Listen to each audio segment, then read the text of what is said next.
Hi guys, this is Senshi Reviews here to review Exile from Bre Faucheux's The Elder Origin series. If I seem a little out of it, I am. I think I might be getting sick or something. I don't know what's going on with me. It's probably nothing, but anyway, so I'm reviewing The Exile because I finished it. I finished that one quicker than I think I finished the third one. I finished it several days ago, but like it was during Thanksgiving and I didn't have internet at my house, as I said in one of my videos, so I couldn't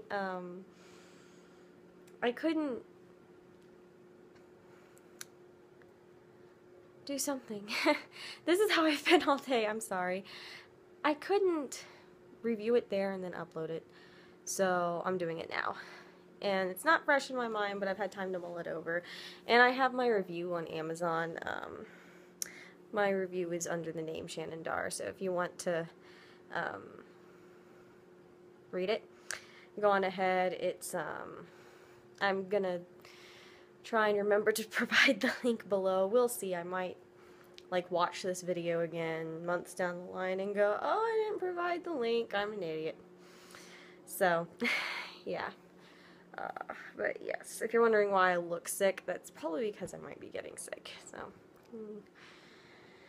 anyway, characters, I really enjoyed Madeline and Jaden. At least I think it's Madeline. It's Madeline or Madeline. Madeline, I don't know. But I really enjoyed expanding on Madeline's character. The ending really, I started suspecting it. I started suspecting something along those lines were going to happen, but I still kind of did a bit of a double take when the ending happened. So it was still a bit of a surprise. So yeah, kudos to that. And the resulting cliffhanger made me want to go, ah. Like, really, it made me just gotta go like, oh no, cliffhangers. Ah. This is an evil cliffhanger, and it was an evil cliffhanger, so yeah, it really got me, I wouldn't say by surprise, but it had me kind of going, oh, I don't have money to buy the third book yet. Yeah. That was me pretty much. I was like, oh, I can't buy the third book yet, no. So yeah, I have to wait to get the third book. I hope she writes the sequel. I guess she hasn't finished it yet, or there's a sequel to, I don't know. I'd have to read the third book to find out. I'm not entirely sure. Anyway,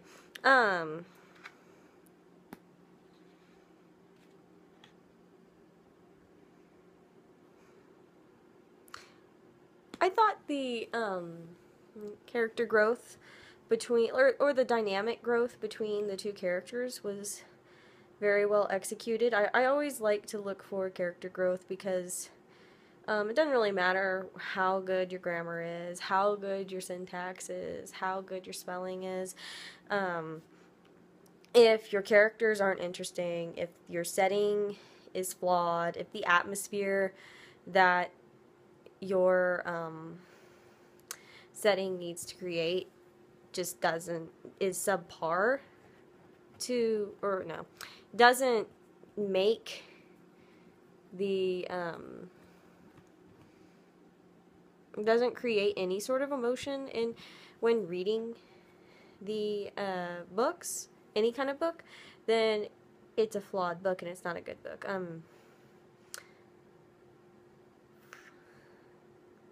I'm trying to think of an author who is a good writer and doesn't do that. I would say a couple of classics definitely have that issue.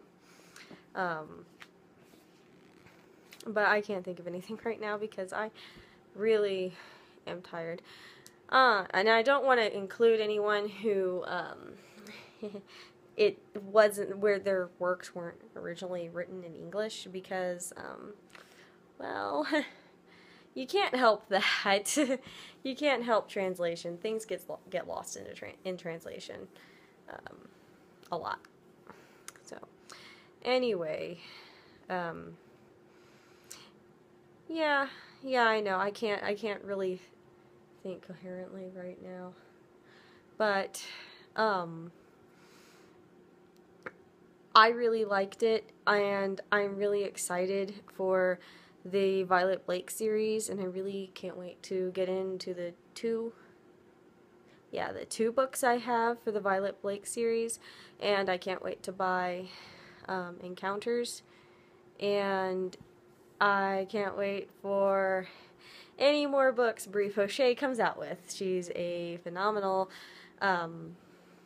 independent author, and her writing inspires me to just keep going because, you just have to, and I want to be an independent author too, and so, it's just, you have to be encouraged to build up your clientele, you have to be encouraged to build up the interest, just all of that kind of stuff. You have to be encouraged and encouraged to like what you're doing.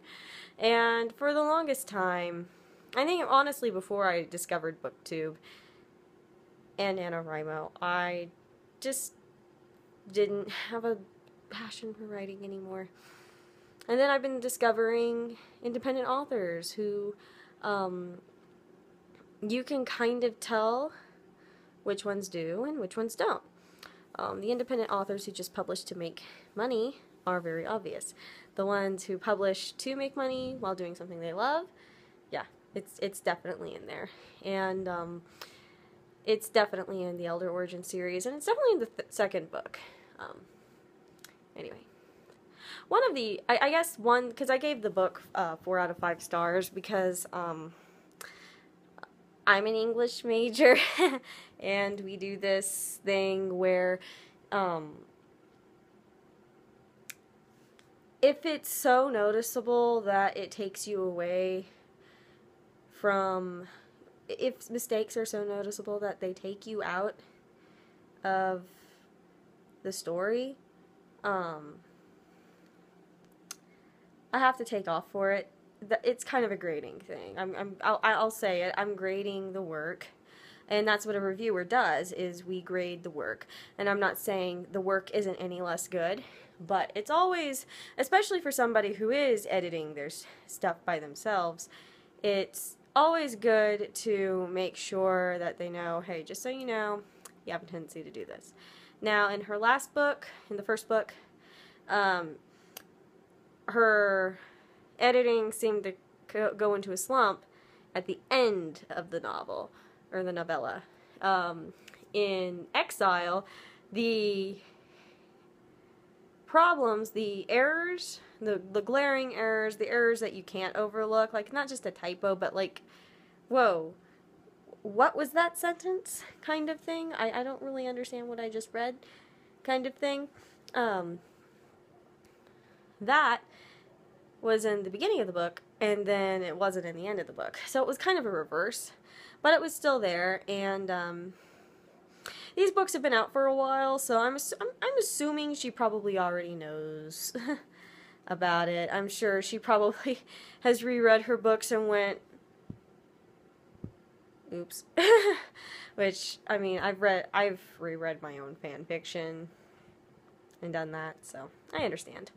Anyway, so that's my take on Bre Faucheux's Exile. It's mostly non-spoilery. I don't think I put anything in there. A lot of ingenious